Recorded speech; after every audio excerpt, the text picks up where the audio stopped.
ನಮಸ್ಕಾರ. ಜಿನಿ ನ್ಯೂಸ್ ವೀಕ್ಷಕರಿಗೆ ಸ್ವಾಗತ. ರೈಲ್ವೆ ಇಲಾಖೆಯ ಉದ್ಯೋಗಾಕಾಂಕ್ಷಿಗಳಿಗೆ ಮತ್ತು ಬಡ್ತಿಗಾಗಿ ಕಾಯುತ್ತಿರುವ ನೌಕರರಿಗೆ ಕೇಂದ್ರ ಸರ್ಕಾರ ಸಿಹಿ ಸುದ್ದಿ ನೀಡಿದೆ. ರೈಲ್ವೆ ಇಲಾಖೆಗೆ ಸಂಬಂಧಿಸಿದ ನೇಮಕಾತಿ ಹಾಗೂ ಇಲಾಖಾ ಪರೀಕ್ಷೆಗಳನ್ನು ಕನ್ನಡದಲ್ಲಿಯೂ ಬರೆಯಲು ಪ್ರಧಾನಿ ನರೇಂದ್ರ ಮೋದಿ ಅವರು ಅಧಿಕೃತವಾಗಿ ಸಮ್ಮತಿಸಿದ್ದಾರೆ ಎಂದು ಕೇಂದ್ರ ರೈಲ್ವೆ ರಾಜ್ಯ ಸಚಿವ ವಿ ಸೋಮಣ್ಣ ತಿಳಿಸಿದ್ದಾರೆ. ಕಳೆದ ಕೆಲವು ದಿನಗಳಿಂದ ರೈಲ್ವೆ ಪರೀಕ್ಷೆಗಳಲ್ಲಿ ಕನ್ನಡವನ್ನು ಕಡೆಗಾಣಿಸಲಾಗುತ್ತಿದೆ ಎಂಬ ದೂರುಗಳು ಕೇಳಿಬಂದಿದ್ದವು.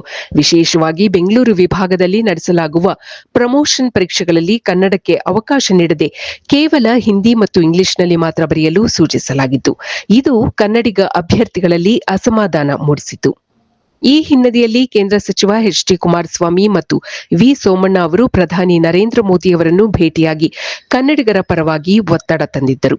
ರಾಜ್ಯದ ಜನತೆಯ ಭಾವನೆಗಳನ್ನು ಅರ್ಥೈಸಿಕೊಂಡ ಪ್ರಧಾನಿಗಳು ಇನ್ನು ಮುಂದೆ ರೈಲ್ವೆ ಪರೀಕ್ಷೆಗಳನ್ನು ಕನ್ನಡವೂ ಸೇರಿದಂತೆ ಪ್ರಾದೇಶಿಕ ಭಾಷೆಗಳಲ್ಲಿ ನಡೆಸಲು ಒಪ್ಪಿಗೆ ನೀಡಿದ್ದಾರೆ. ಕನ್ನಡ ಸಂಘಟನೆಗಳು ಮತ್ತು ಕರ್ನಾಟಕ ರಕ್ಷಣಾ ವೇದಿಕೆಯಂತಹ ಸಂಸ್ಥೆಗಳು ರೈಲ್ವೆ ಪರೀಕ್ಷೆಗಳಲ್ಲಿ ಕನ್ನಡವನ್ನು ಕಡ್ಡಾಯಗೊಳಿಸುವಂತೆ ನಿರಂತರ ಹೋರಾಟ ನಡೆಸಿದ್ದವು. ಕೇಂದ್ರ ಸಚಿವರುಗಳ ಸಕಾಲಿಕ ಮಧ್ಯಪ್ರವೇಶ ಮತ್ತು ಪ್ರಧಾನಿಗಳ ನಿರ್ಧಾರದಿಂದಾಗಿ ಕನ್ನಡಿಗರ ದಶಕಗಳ ಬೇಡಿಕೆ ಈಡೇರಿದಂತಾಗಿದೆ. ಇದು ಈ ದಿನದ ಸುದ್ದಿಗಳು. ನಿರಂತರ ಸುದ್ದಿಗಳಿಗಾಗಿ ವೀಕ್ಷಿಸುತ್ತಿರಿ ಜಿನಿ ನ್ಯೂಸ್.